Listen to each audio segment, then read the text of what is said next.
And back with more of the Sports Crunch right here, rock100diz.com. Rene Ingoglia, famous NFL running back. In my own mind. Yes. For the Buffalo Bills. Yes. Nobody circles the wagons. Yes. Nobody circles the wagons like the Buffalo Bills. Also, Paul, I want to be a Colt this week, but I was a Patriot during the season and a Dolphin beforehand, and I also cover the Jaguars and the Jets. He don't know what the hell he wants to be. We've got my buddy over there in the corner. You look kind of dark in the camera. Smile for me. I can see him. Okay, we got Cassino over there representing the University of Mary McLeod Bethune-Cookman University. Thank you. I got that. We got Walter P. over here and Gangsta. My buddy Night Fan Stan with all the jokes. Yep. Speaking, I am the Joker. Yeah, he's sitting here trying to tell jokes. He didn't know who founded Mariah Carey. Then he's looking at me like, well, who's Mariah Carey? Who's Boys to New Edition? Well, he's a rocker. The rockers he smoked so much dope back in the day, he don't remember nothing. If you went on Wikipedia, I'm sure they'll have Tommy Mottola as the guy that really promoted Mariah Carey. Guess who gave Mariah Carey to Tommy Mottola? Yeah, you told me that, but I bet you Wikipedia doesn't have. Well, then we'll go to Maurice Starr's mansion, okay. And you can explain that to him.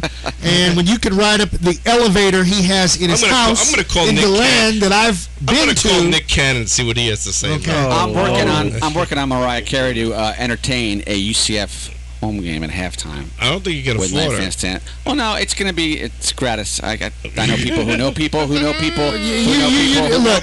You couldn't even tell me. You couldn't even tell me what the hell was going on a minute ago. So anyhow, we're talking about the NFC Championship game before. We're talking about the Vikings and the Saints. We have people on Facebook that are following us, and Terry Reinhardt. She's saying it should be a half a quarter for overtime, not the first to score. She's Mike Golick was saying that this morning. It should be 8 minutes, 10 minutes. But that doesn't make a lot of sense to me. So what if it's 8 minutes and I score first and then they sit there and waste up the rest? My whole thing is just give the other team a chance. However you want to do it, just give the other team a shot. Because Brett Favre didn't have an opportunity. He was sidelined. They made the wrong call. They should have called tails instead of heads. Yeah, tails never fails, right? Tails never fail. No. Always bet on black. Remember that one. Always bet on black. That was in a movie, wasn't it? Yes, it was. Our buddy Wesley Snipes. Speaking of black, what's going on with my Jet fans? How come they're real quiet? I don't hear Tom. Tom Y. Look, Tom Y. Hold on. Look at the Tom Y. Look at the camera. I don't hear nothing. Fire Marshal Ed. I hear absolutely nothing from my Jet. He's not a fire marshal. Fire Marshal. I hear nothing from my Jet fans. What are you crying about? You weren't even supposed to be in the AFC Championship game. I'm going to defend the Jets on two fronts. Yeah.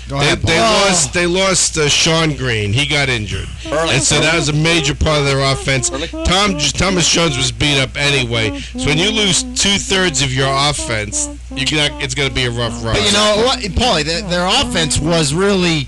17 points for them wasn't that bad. That game could not have started any better for the Jets. I mean, they came out, they did what they wanted to do. They blitzed Manning, they got to him. The turning point, everyone knows that turning point was 2 minutes left in the half. When Manning went up pace, up tempo, they went down and scored. And everyone kind of sensed it. You're like, they're going to come out in the second half. And then, look at Peyton Manning, much like Favre. People either love him or hate him. You got to give the guys credit. Unbelievable.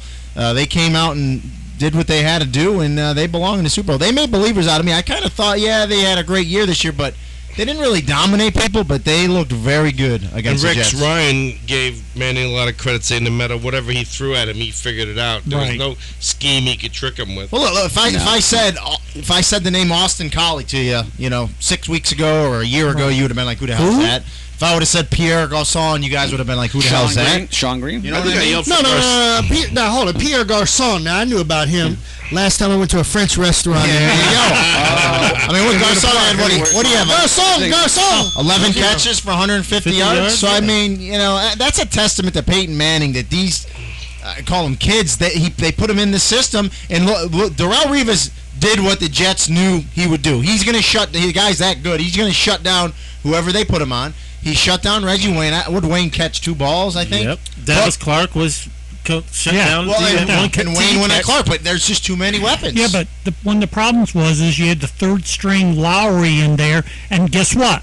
Almost every big play, he was the one covering. Was there a reason why he benched Lito? I mean, Shepard ended up playing a lot in nickel package, but he didn't start the game. He said he knew Wednesday he was going to be benched. Do you know what the deal was with that with Lito Shepard? No. So I mean, and even Manning said it in his post-game press conference. He said, "Man, I was surprised that Lito Shepard wasn't out there." And they put was he a rookie or first year guy? You got a real young guy. And then even he went out with an injury towards the end of the first. And that's why I think Lito had to go in eventually. But sometimes your mojo screwed up when you don't start. No, I didn't watch that game because I knew the outcome. But for crying out loud. 17-3 at the half. No, 17-13. 17-13. But I mean, the Jets were up. The Jets were up 17-6 with I think it was just about 2 minutes on the nose left. Right. He went 80 yards in 58 seconds. 2 plays. 58 seconds, and they scored a touchdown. So now they get in at haltime 17-13 with some momentum. And then they came out from there and played great. The Colts had too many weapons. Screwed up on two field goals he went for that were right too far, and he gave the Colts good field position, which they scored. Did the Jets have a bad kicker? No, Jay Fields is a good kicker. They were field goals. They were like 50-yard field goals. Right. How far? I mean, okay, if he missed a 52-yard field goal, I mean, was it wide right? Was it? It was right. Right. Okay, so he hooked him. Yeah. Right. Well, he pushed that. He pushed that. He's a right footer. But the Colts have too many He weapons. wasn't like Kerry last week, check eponymous. Okay. That's what I was trying, because I was laying in bed. I agree with Paul, because that was in the beginning of the game, but I thought, because their defense was playing so well, that, why don't you punt it, try to get them inside the 10, maybe knock them down to the 5. When you got teams backed up into their own end zone, that's when mistakes happen, interceptions, fumbles, maybe a safety, maybe a holding in the end zone. So, I was kind of surprised with that long field goal, too, but...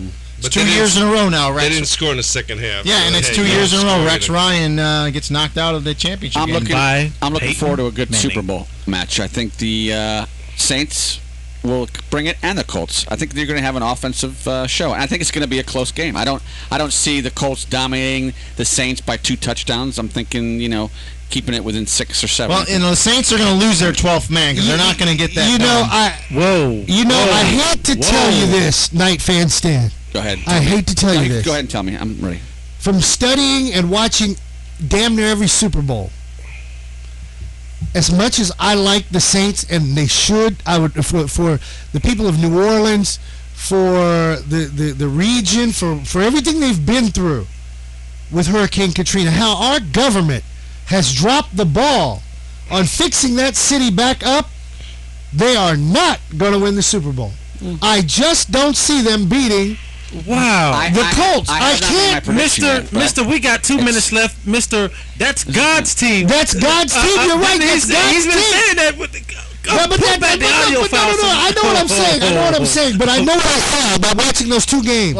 And you usually can tell who's going to win the Super Bowl by watching the championship game. Who had to play through a knockdown, drag-out dogfight, and who just breezed right on through. Well, the one who breezes right on through is the one that's going to breeze right on through. Let's look at the irony of what you just said. And they had Drew Brees to breeze right through. Peyton Manning was one of the biggest givers to New Orleans with Katrina. I mean, he grew up there. His dad, Archie Manning, played in New Orleans. Him and his brother Eli and the whole Manning family gave a lot back to New Orleans when it was down. And unfortunately, he's about to take a Super Bowl away from New Orleans because I don't think they're going to be able to stop him. Neither do I. But we've got our Super Bowl picks and everything else coming up on the Sports Crunch. Now, this is the portion of the program I'm going to say is being brought to you by Carol's Cooties. And I've got to say this because... I thought you were going to say Mucinex. No, Mucinex and Carol's Cooties. I'd like to thank both of them. Carol, thank you for giving me the cooties, and Mucinex for getting rid of the cooties. That wraps up our clip on, what is this, YouTube?